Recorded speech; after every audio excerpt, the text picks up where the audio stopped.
হরি হরি বল।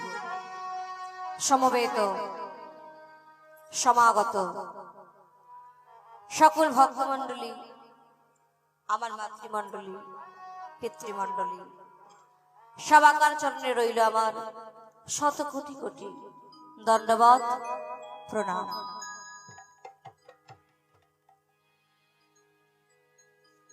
বহু দূর দূর থেকে আগত অনাগত, দুরাগত বহিরাগত, সকল শহরস্থ নগরস্থ গ্রামস্থ সকল সাধু গুরু বৈষ্ণব মণ্ডলীর শ্রীচরণে জানাই ভক্তিপূর্ণ দণ্ডবত প্রণাম।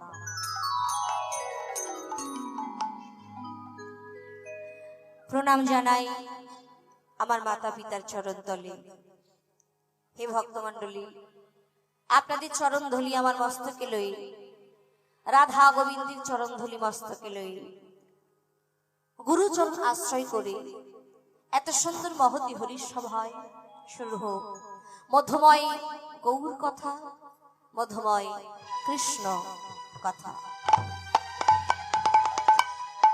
তবে হে ভক্তমণ্ডলী, সর্বপ্রথমে বলবো, আজকে আমার এখানে আসার উদ্দেশ্য আপনাদের মতো সকল ভক্তমণ্ডলীর, সকল বৈষ্ণব মণ্ডলীর চরণধুলি মাথায় রাখবো বলে কিন্তু বাবা আজ আমার এখানে আসা। তবে এই যে এত রাত্রি হয়ে গেছে না মা, এত রাত্রি হয়ে গেছে, আপনারা তো বসে অধীর আগ্রহে বসে আছেন ভগবানের নাম সংকীর্তন আস্বাদন করবেন বলে। কি গো মায়েরা, তাই তো? জয় রাধে। তো এই যে আপনারা শুনতে বসেছেন মা, দেখুন শুনতে বড় সহজ, তাই না? শুনতে বড় সহজ, কিন্তু বাবা এই হরির কথা বলা বা বর্ণনা করা যে এত সহজ কথা নয় গো। তিনি যদি কৃপা করেন, কৃপা করে যদি ভক্তের জিহ্বা হতে কথা রূপে ঝরে পড়েন, তবে হয় মধুময় গৌর কথা, মধুময় কৃষ্ণ কথা। তাই আপনারা কৃপা করবেন, আশীর্বাদ করবেন। আজকে যে আসনে বসে আপনারা কীর্তন আস্বাদন করছেন বাবা, যে আসনটিতে বসেছেন, এই আসনটি কিন্তু বাবা সাধারণ আসন নয়। আপনারা সকলেই হয়তো জানেন, যিনি সর্বপ্রথম কীর্তন আস্বাদন করেছিলেন মা, তিনি কিন্তু একজন রাজা ছিলেন মা। আচ্ছা বলুন না, যিনি একজন রাজা, তিনি কিনা রাজ সিংহাসন ত্যাগ করে আপনাদের মতো এমন করে মাটিতে বসে কীর্তন আস্বাদন করেছিলেন? তিনি তো পার্থক সিংহাসনে বসে কীর্তন আস্বাদন করতে, তাই না?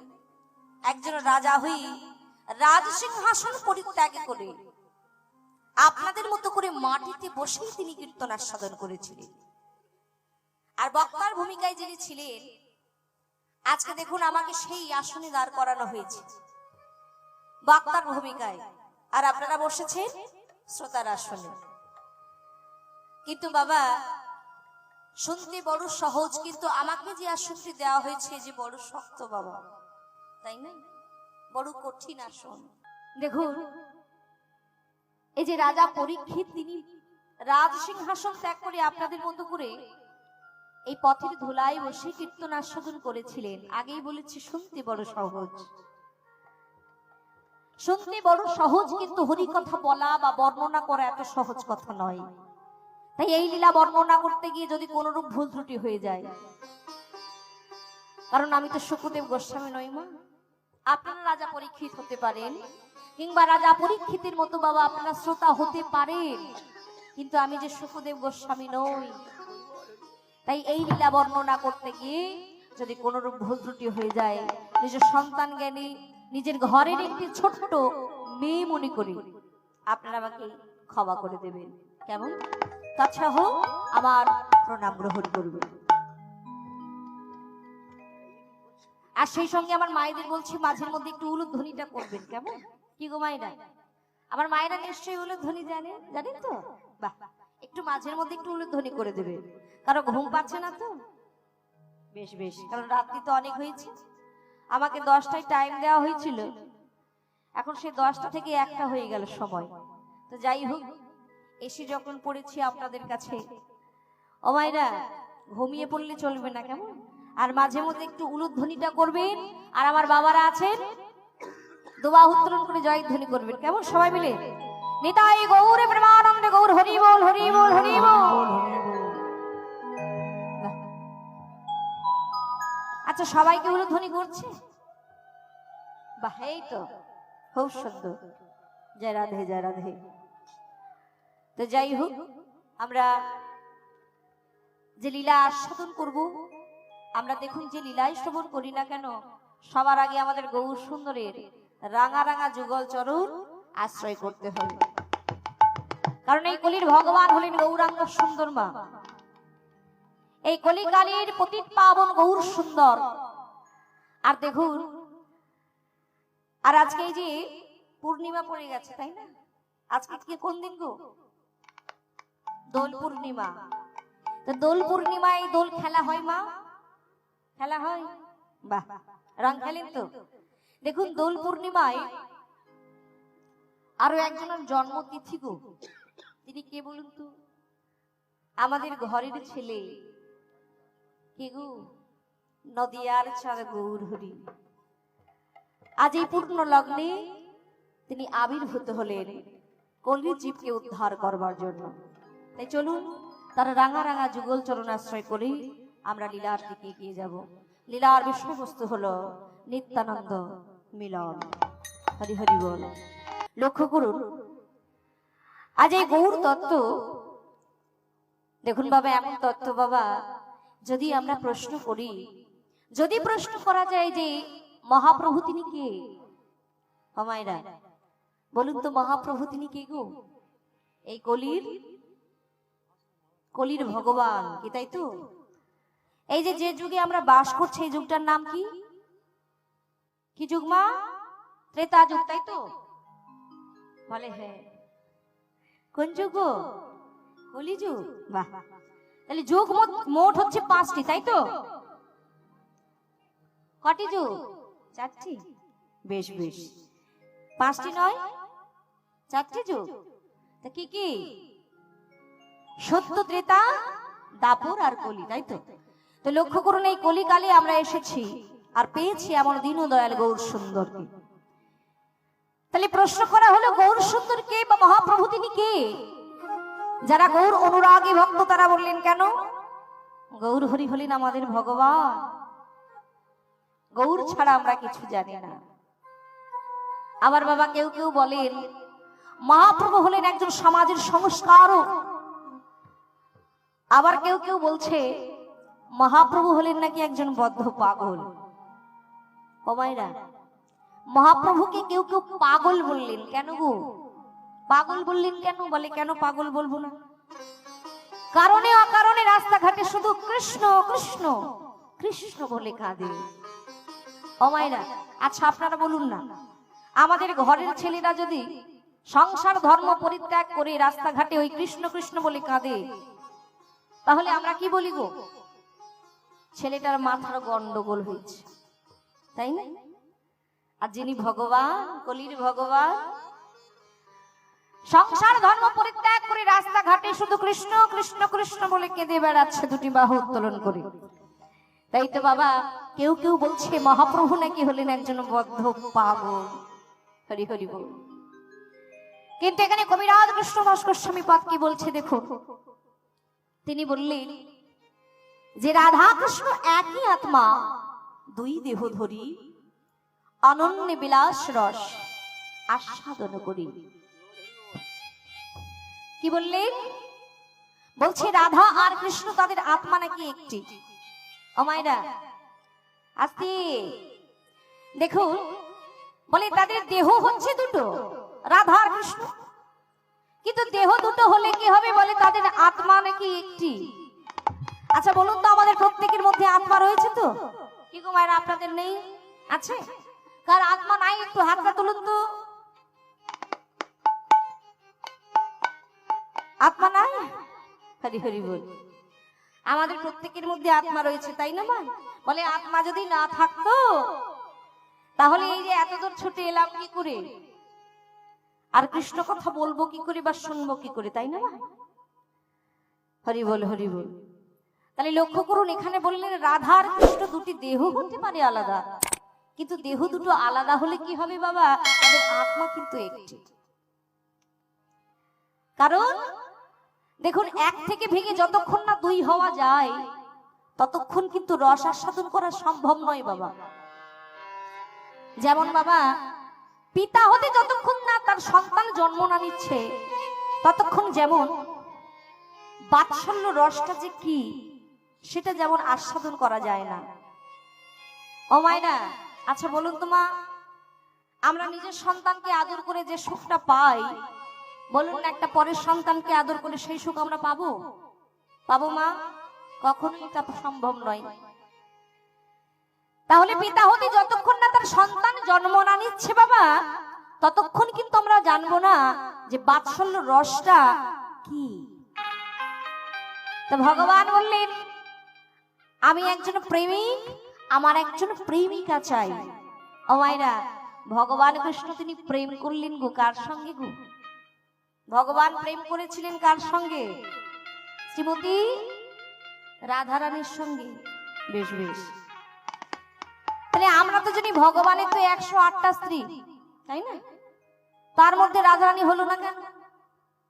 তার সঙ্গে প্রেম করলেন, রাধারানীর সঙ্গে প্রেম করলেন কেন গো? তাহলে ছোট করে বলি শুনুন। সত্যযুগে অভিমন্যু নামে এক ঋষি ছিল বাবা। তিনি ভগবানের কঠোর সাধনা করলেন, তপস্যা করলেন। সত্যযুগের কথা বলছি, অর্থাৎ ভগবান হলেন আমাদের ক্ষীরোদশায়ী নারায়ণ। ভগবানের কঠোর সাধনা করলেন, তপস্যা করলেন, আর সেই ভগবান আমার তপস্যায় সন্তুষ্ট হলেন। সন্তুষ্ট হয়ে বর দিলেন বাবা। বর দিলেন যে হে অভিমন্যু, আমি তোমার সাধনায় সন্তুষ্ট হয়েছি, তুমি বলো আমার কাছে কি বর চাও। যেই না এমন কথা বলেছে, অভিমন্যু ঋষি বললেন, প্রভু তুমি বর দেবে আমায়? সত্যি বলছো? আমি যা চাইবো তাই দেবে তো? বলে, ভক্তকে অদেও আমার কিছু নেই, তুমি বলো তুমি কি চাও। বেশ, ও প্রভু, বর যদি দিতেই হয় তাহলে এই বর দাও, তাহলে ওই তোমার স্ত্রীকে আমার স্ত্রী করে দাও। তাই গৌর হরি হরি বল। ও মাইরা, লক্ষ্য করুন, ভগবানের কাছ থেকে বর চাইলেন কি না, ভগবানের স্ত্রীকে সে নিজের স্ত্রী করে পেতে চাইলেন। যেই না এমন কথা বলেছে, সঙ্গে সঙ্গে ভগবান আমার চমকে উঠলেন। এটা কি বলছো তুমি? অসম্ভব, এইটা কখনো সম্ভব নয়। ও মাইনা, ভগবান বলতে এখানে ক্ষীরোদশায়ী নারায়ণের কথা বলা হয়েছে। তো নারায়ণের স্ত্রী কে ছিলেন? কে ছিলেন মা?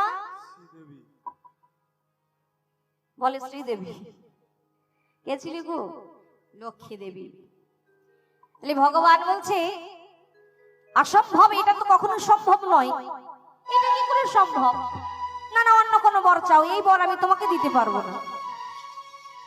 বলে, প্রভু অন্য কোনো বর আমার চাই না, বর যদি দিতে হয় তোমাকে এই বরই দিতে হবে, অন্য কোনো বর আমার চাই না।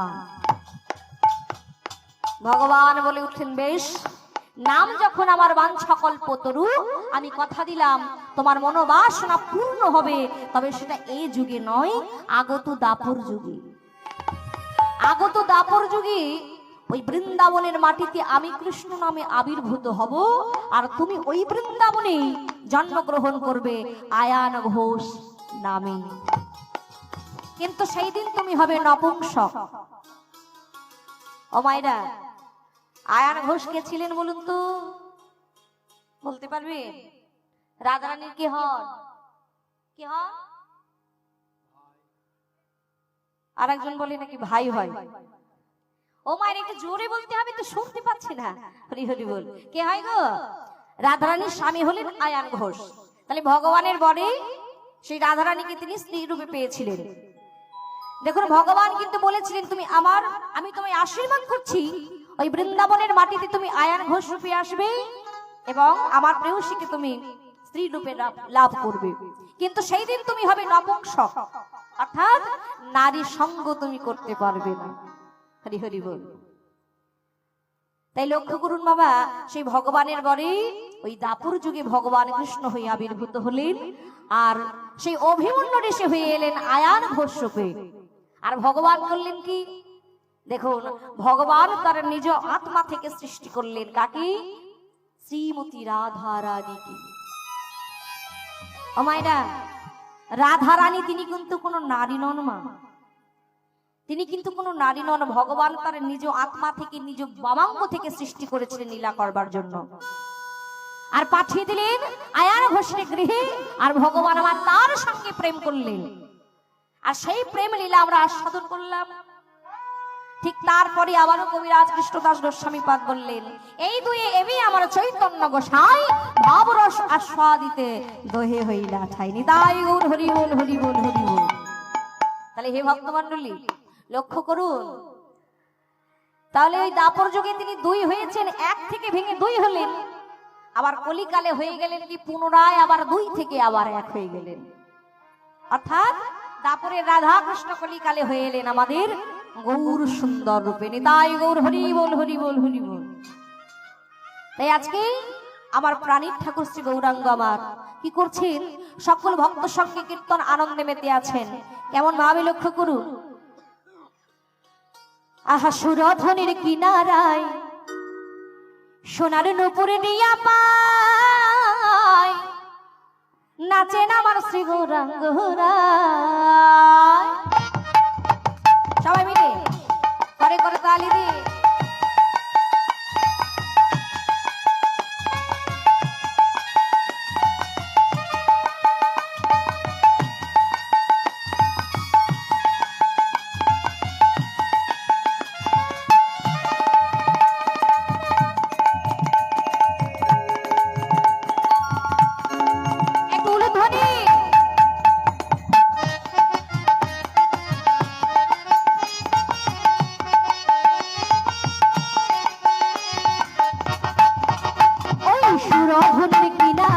সোনার নূপুরে নিয়া পাই, নাচেন আমার শ্রী গৌরাঙ্গ রায়।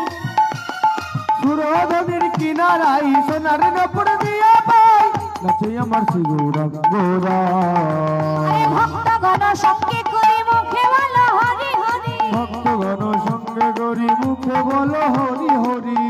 ও মাইনা, একটু হাতটা তুলতে হবে মা।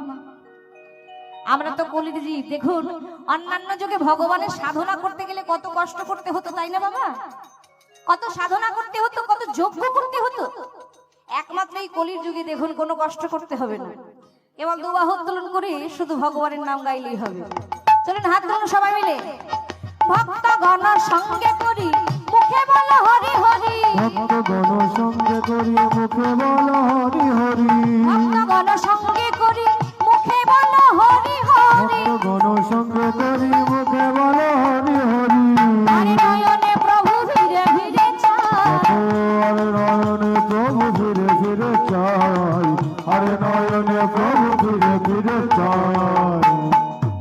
ওই সুরধুনির কিনারায় সোনার নূপুরে নিয়া পাই, নাচেন আমার শ্রী গৌরাঙ্গ রায়। উলুধ্বনি সুরধনির কিনারায় সোনার নূপুর দিয়া পাই, নাচে আমার শ্রী গৌরাঙ্গ রায়।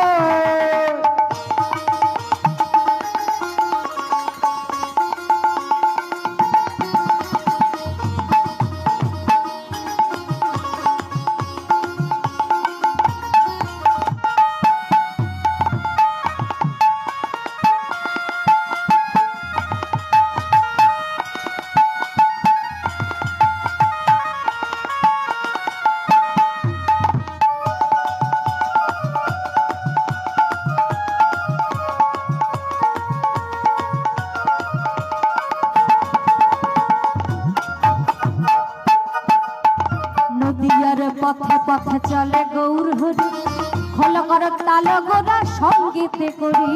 নদীর পথে আমার চলে গৌর হরি, খোল করে চলে গোরা সঙ্গেতে করি। নদিয়ার পথে পথে চলে গৌর হরি। ও মাইরা, সকল ভক্তগণ নিয়ে এসেছে খোল করতাল, খোল করতাল সহ সঙ্গী লয়ে কীর্তন আনন্দে মেতে আছে। তা আমাদের কাছে দেখুন সকল ভক্তগণ খোল করতাল এনেছে, আমরা এনেছি তো? ও মাইরা, আপনারা এনেছে খোল করতাল এনেছেন? আনেননি? বলে খোল কোথায় পাবো পাবো হ্যাঁ কোথায় পাবো আর করতাল বা কোথায় পাবো ও মায়ের আমাদের কাছে নেই খোলটা কোনটা এই যে দেহ খোল আর করতাল হাত তুলুন নদী আর পথে পথে চলে গৌর হরি খোল করে তাল গোদা সঙ্গীত করি নদী আর পথে আমার চলে গৌর হরি গল করে তালে গোড়া সঙ্গীত করি নদী আর পথে পথে চলে গৌর হরি খোল করে তাল গোদা সঙ্গীত করি নদী আর পথে পথে চলে গৌর হরি গল করে তালে গোড়া সঙ্গীত করি ভক্তগণ সঙ্গে করে মুখে বলো হরি হরি ভক্তগণ সঙ্গে করি মুখে বলো হরি হরি ভক্তগণ সঙ্গে করে মুখে বলো হরি হরি ভক্তগণ সঙ্গে করি মুখে বলো হরি হরি আরে নয়নে প্রভু আরে নয়নে প্রভু আরে নয়নে প্রভু ধীরে ধীরে চায় আরে নয়নে প্রভু ফিরে ফিরে চায় আরে নয়নে প্রভু ফিরে ফিরে চায় আরে নয়নে প্রভু ফিরে ফিরে চায় আরে নয়নে প্রভু ফিরে ফিরে চায় ওই সুরধুনির কিনারায় সোনারের উপরে দিয়া পাই নাচেন আমার শ্রী গৌরাঙ্গ হুরায় সুরধরির কিনারায় সোনার উপর দিয়ে পাই মাসি গৌরাঙ্গ রায়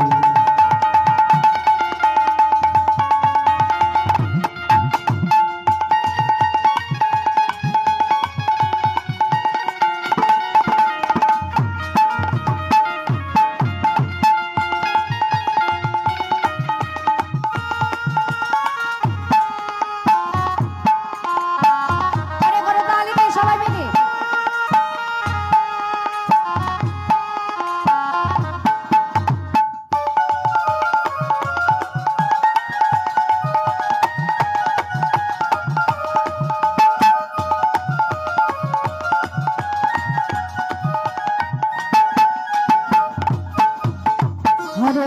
হরে কৃষ্ণ কৃষ্ণ কৃষ্ণ হরে হরে হরে রাম রাম রাম হরে হরে হরে কৃষ্ণ কৃষ্ণ কৃষ্ণ হরে হরে হরে রাম রাম রাম হরে হরে ও মাইরা তা আজকে গৌর সুন্দর সকল ভক্ত সঙ্গে কীর্তন গাইছেন তো বলে শুধু গৌরাঙ্গ সুন্দর কেন আমরা একটু গাইবো না আপনারা গাইবেন না সবাই গাইবেন তো এই দেখুন আমি গাইবো ঠিক তারপরে আপনাদেরকে গাইতে হবে কেমন সবাই গাইবেন তো হরে কৃষ্ণ কৃষ্ণ কৃষ্ণ হরে হরে হরে রাম রাম রাম হরে হরে বাহ খুব সুন্দর সবাই মিলে হরে কৃষ্ণ কৃষ্ণ কৃষ্ণ হরে হরে হরে রাম রাম রাম হরে হরে একটু জোরে বাহ আহা হরে কৃষ্ণ কৃষ্ণ কৃষ্ণ হরে হরে হরে রাম রাম রাম হরে হরে হরে কৃষ্ণ কৃষ্ণ কৃষ্ণ খুব সুন্দর হরে রাম রাম রাম ভক্তগণ সঙ্গে করে মুখে বলা হরি হরি ভক্তগণ সঙ্গে করি মুখে বলো হরি হরি ভক্তগণ সঙ্গে করে মুখে বলা হরি হরি ভক্তগণ সঙ্গে করি মুখে বলো হরি হরি আরে নয়নে প্রভু আরে নয়নে প্রভু আরে নয়নে প্রভু ধীরে ধীরে যায় দেখো আরে নয়নে প্রভু ধীরে ধীরে চায় আরে নয়নে প্রভু ধীরে ধীরে যায় দেখো